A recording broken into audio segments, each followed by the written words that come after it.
I want you to sort of remove any idea that we're going to be trying to find some space within us that is stiller than the other ones. Remove that idea. Remove that there is some point of calmness that we're going to find that is here or here or in our fingertips or in our toes. So remove any idea that there is a point within you that is stiller than all others. And begin to accept that stillness is not a destination. It's not a place that we get to. Stillness is the starting point, I guess, the nucleus of who we actually are. It's not added to us. Our life feels like it takes it away. But in reality, what we're doing is just looking a little closer at the essence of who we are. That actually, as we begin to rest openly, the perfumes of that stillness is compassion and understanding. Because we've created some space in our life, some capacity to be able to cope with the craziness of the way in which it is. Even it's a little crazier at the moment, but in reality, if it's not bushfires, flooding, pandemics, war, always seems to be something going on that feels chaotic. Now, when I do this practice in particular, and I'm not very good at visualising, I just wanted to give you sort of a little tip. Now, I'm not saying that you should do it like this, but I remember listening or sitting with a teacher who was explaining how he did it, and I gave it a go. I've forgotten who it was a little while ago. And he said, you know, there's that lake meditation where we imagine sort of embodying the lake, that we are the lake, that the craziness, the chaos is everything that's going on around us, and we begin to embody the lake. And he said he just took it this step a little bit further, almost like he would imagine himself being able to breathe underwater, of course, but sitting at the bottom of the lake. Now, I often use the metaphor of sort of the pebble being thrown into the lake, creating the ripples at the top, and just begins to feather all the way down until it rests on the bottom of the lake, softly and gently into the mud. And if you could imagine almost like, as we go into practices in stillness, this idea of project stillness, it's almost like we're being thrown. That we get thrown in, and as we begin to turn inwards, we're recognising, becoming more conscious of the ripples of life, sort of conscious of all the goings on around us, how we're thinking and reacting, how we've been reacting, how we've been feeling as we begin to turn inwards. And we just let ourselves feather down to the bottom of the lake where we rest openly. Now the ripples will still be going on, life still happens, nothing begins to change, which is an integral part of practices in stillness. It's not that we're trying to create something new, not trying to change something, not trying to adapt it. We're letting all things be and being open and accepting to all of those things without comparisons, competition with the other C word, which is not a swear word, but with compassion. You're never ever going to give up control. Yeah, it's not about, don't think about us as giving up of control. You're in complete control. You've been led to believe that you're not. Yeah, you've always been in control. What we're doing is just loosening the grip maybe a little bit, if we could think about it like that. Okay?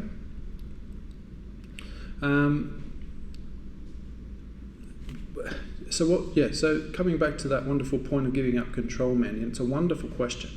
Because if we begin to see sort of the vibrations of life, the going on, the people talking, the chatting, how it's got into our thoughts, how we've got into our emotions because of how we're reacting to our society. We're still in control, we're still making choices there, we're just doing it more subconsciously. And the question is wonderfully teed up as to where I'm going to be going with this. So thank you, Mandy. It's good you got my notes beforehand. So now, as we go into this first gear, so the first gear is right now. The first gear of attention, first gear of awareness. You're in your first gear. More subconscious than conscious. Yes, you're listening to me. Yes, we're sitting maybe. Yes, we're attending to life in that way, but we're very easily distracted. We fleet from one thing to the next. Maybe some of you have gotten a little bit better at it, but it's the living part of it, the living us, the interacting us, the part of us, the first gear where we're not so aware. We are aware, we have to be, otherwise we'd walk out in front of buses and stuff like that. And we're in that first awareness, and it's recognising that, that right now, this is where I'm at, I'm just living. I'm attending to everything that's going on, and we have already started the practice, okay, just in case you were wondering. This is part of the first step, is the recognition. Okay, this is where I am. I'm a little more unconscious at the moment, getting on with life, working, I remember asking a Tibetan Lama, and I said to him, what's your daily goal? What if you had a goal of being sort of more mindful? What is sort of something that you would, at the end of the day, if you got to reflect back and sort of say, yeah, it's a good day, what would it be?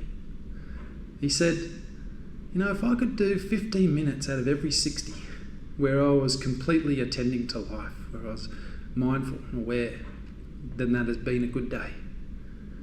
And that has really hit home for me, that, a lot of our life we won't be mindful, that we won't be still. That even people that have practiced and sat in retreat for 20 years, they're still happy with just 15 minutes out of every hour. That 45 minutes of that is in that first gear of attention. And so what I'd invite you to do now, as we're sitting in this first gear, is you're very welcome to close your eyes. Now, through this practice, you can do it eyes open or closed. So it's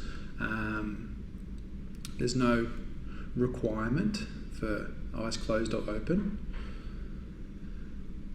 Sometimes it's nice just to do it closed because you probably don't have to stare at me for the next 20 odd minutes. But it also just sort of shuts out a big part of our distraction. And so that's all I'd invite you to do now, is just begin to move into this second gear where we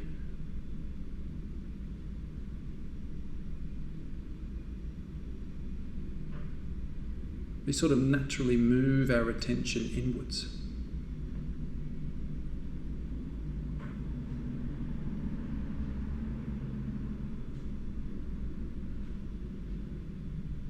And maybe the first thing for you to do is to notice your breath. Maybe that's the first thing you notice, just the movement of your breath. If you're on that meditation, if you've done a lot of meditation, you sort of can't help but feel the breath as someone guides you inwards. Maybe you're getting a sense of the body as it's sat, laid down wherever it is, on a bus, tending to kids.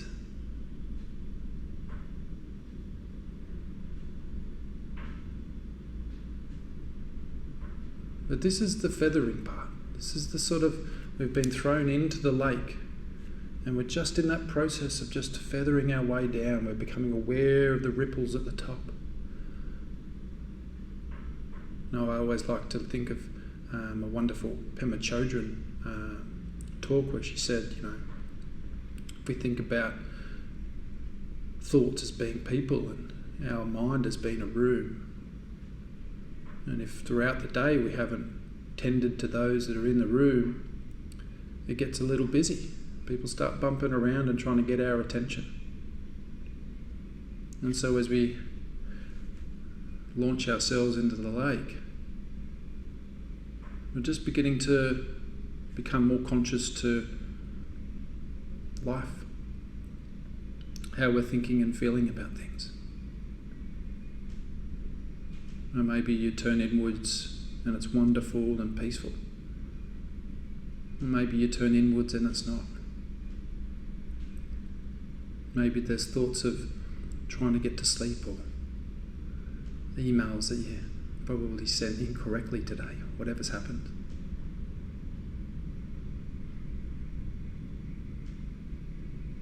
And this is where all those practices in mindfulness come to the front of the line. It's sort of, it's noticing thoughts, sensations, sounds, tastes, smells, feelings, emotions.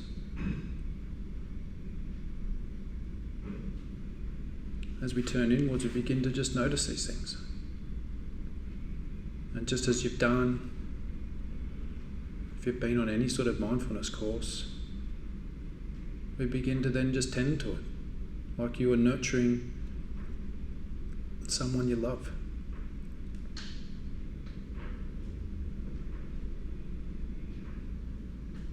But as we do this, we just move away from our ratings of more important, less important. We begin to just see thoughts as thoughts, and feelings as feelings, sensations as sensations. There's nothing to control or change. They're just here. And so we just meet them.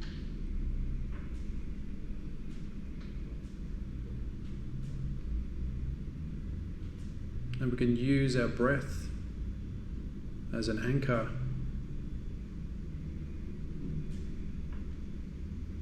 to bring about that calm abiding, to begin to create some space as we're feathering down through the ripples of the lake. As we're making our way down to the bottom.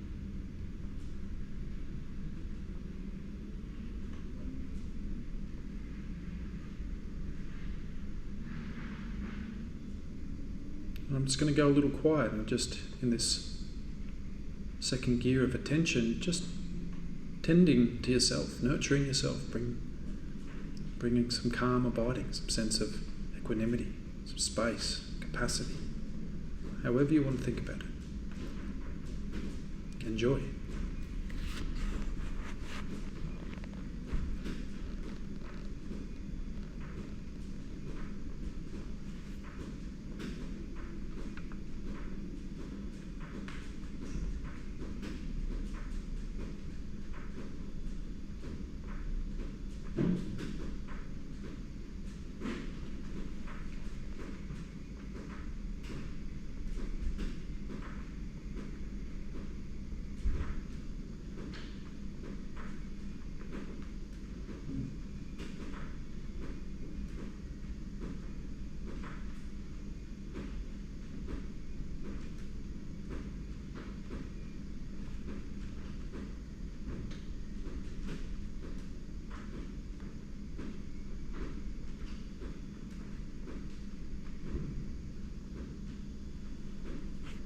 And remember, we're not trying to get to stillness.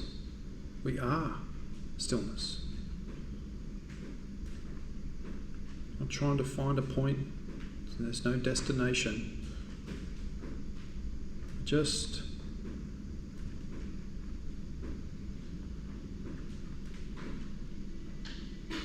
getting familiar with what's happening in our environment right now and using the breath to just simplify it a little bit, to calm it down,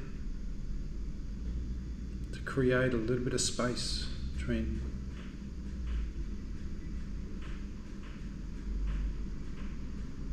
find that gap, I guess, in that conscious, unconscious, conscious, subconscious.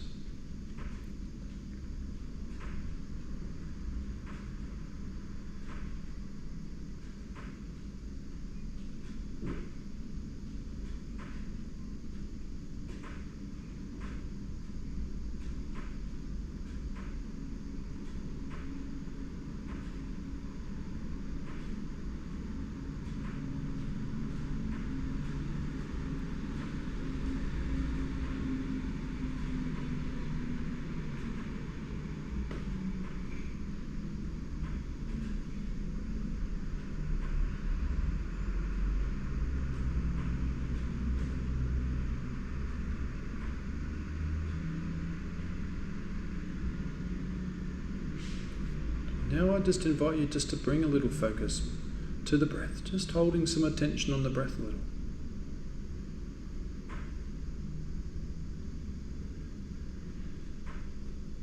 A nice place to do that is just at the nose.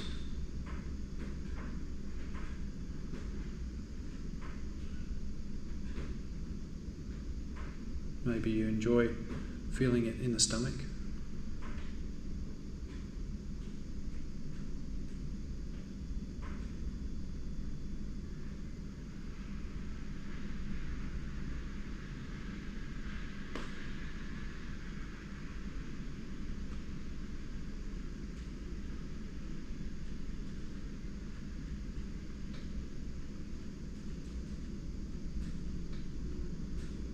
And remember, we're just tending to distractions, just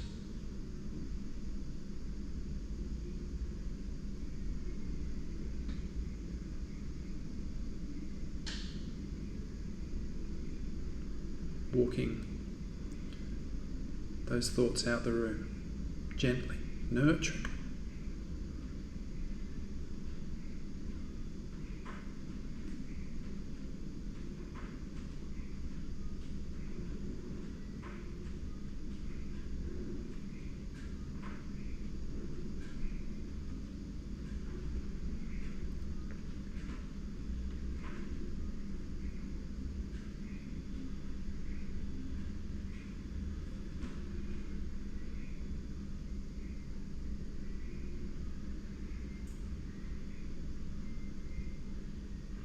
And as we're breathing, we may also notice the sounds that are going on around us. Also, you may feel like they're distracting us from watching our breath.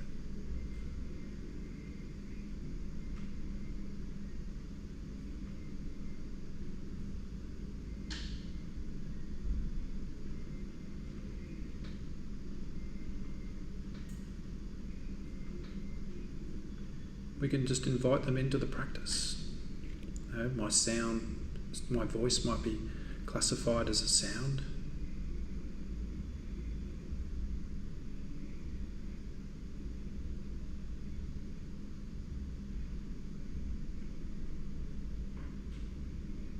Maybe you can hear movement outside, the cars, people talking, music, birds. But as we begin to sit, as we're still feathering our way to the bottom of the lake, life comes to life. Thoughts, breath, sounds. And we're just bringing some gentle attention to these movements. Just seeing if we can hold a little bit of focus to not just the movement of our breath, but the sounds of life that's going on.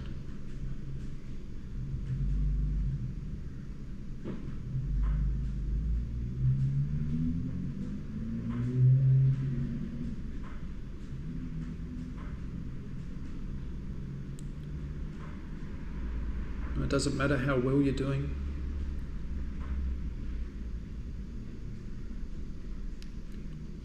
It doesn't matter how many thoughts you're having.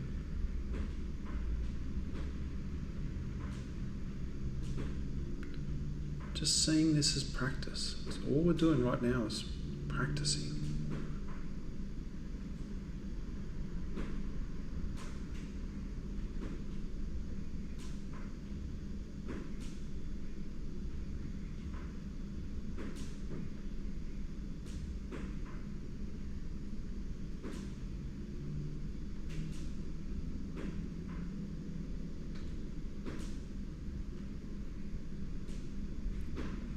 Now breath is happening, sounds are happening, thoughts are happening, sensations.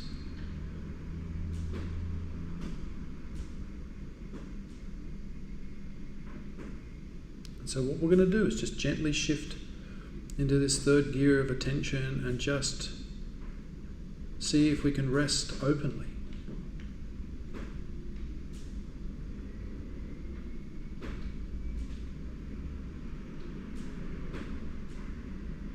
Let all things happen as they already are. the thoughts, the smells, the tastes, the sounds, the breath.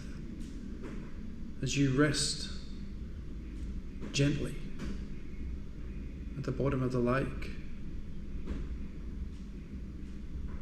you're going to let everything happen, everything going on around you. You don't need to tend to the thoughts. You don't need to tend to the breath, the sounds. You're just aware of all of these movements that are happening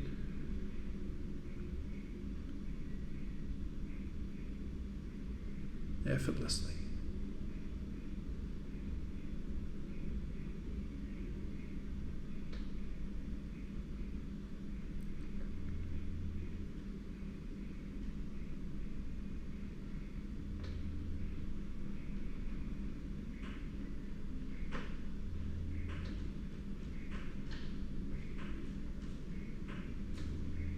Now, if you're new to these types of practices, you may find yourself coming back, noticing the breath, noticing the sensations in the body, and that's fine. At the point you realise that you're shifting back into that second gear, and just let go again. It's not even letting go, you're just resting completely, effortlessly.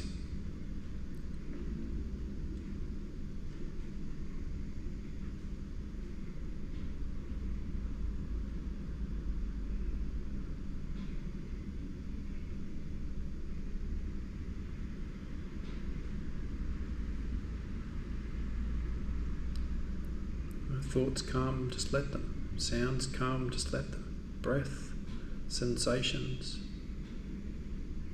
just movement. You're watching all of it happen, or aware of all of it happening. It's probably a better term.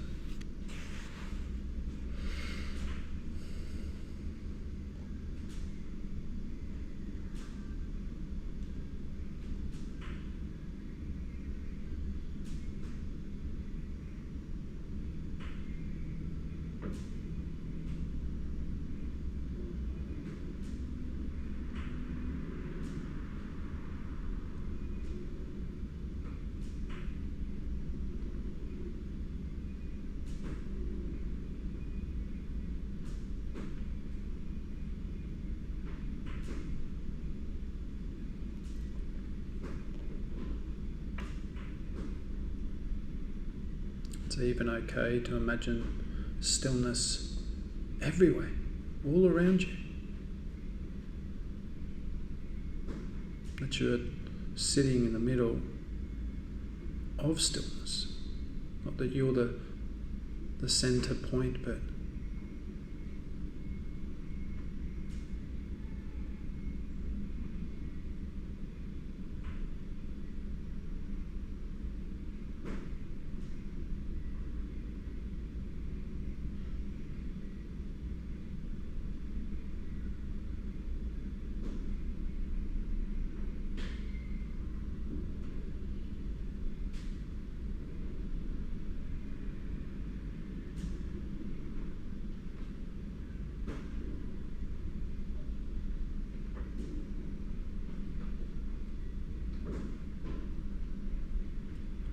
remember, stillness shouldn't be confused for quietness.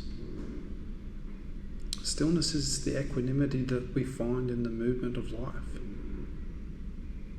The compassion and nurturingness is the perfumes that come from that equanimity.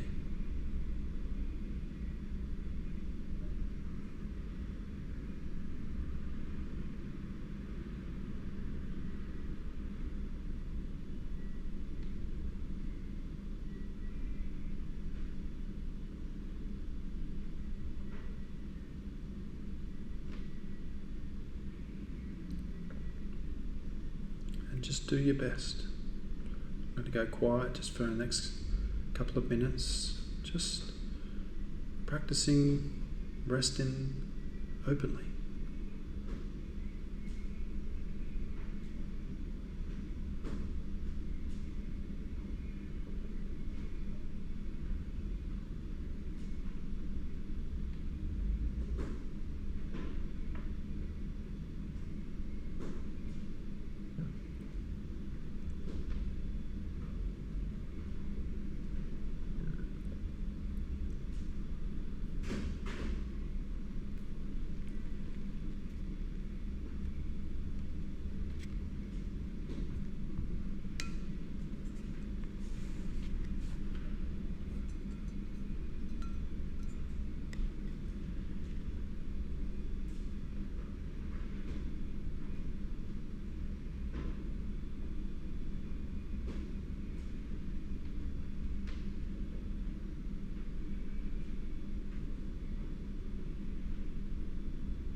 Then let's gently come back to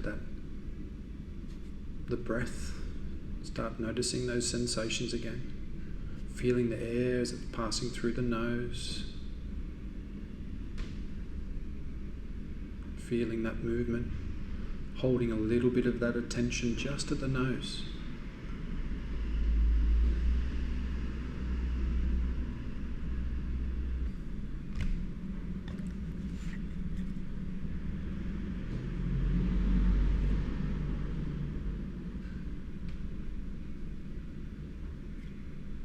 And just hearing the sound of the bell.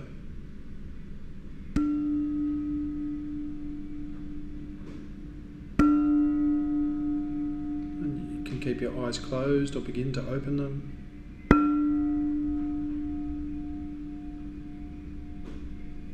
And then now, even with your eyes open, coming back into that third gear. You're resting openly, not trying to focus on anything in particular. Hearing the sounds, breath, thoughts, sensations, tastes, smells. All available.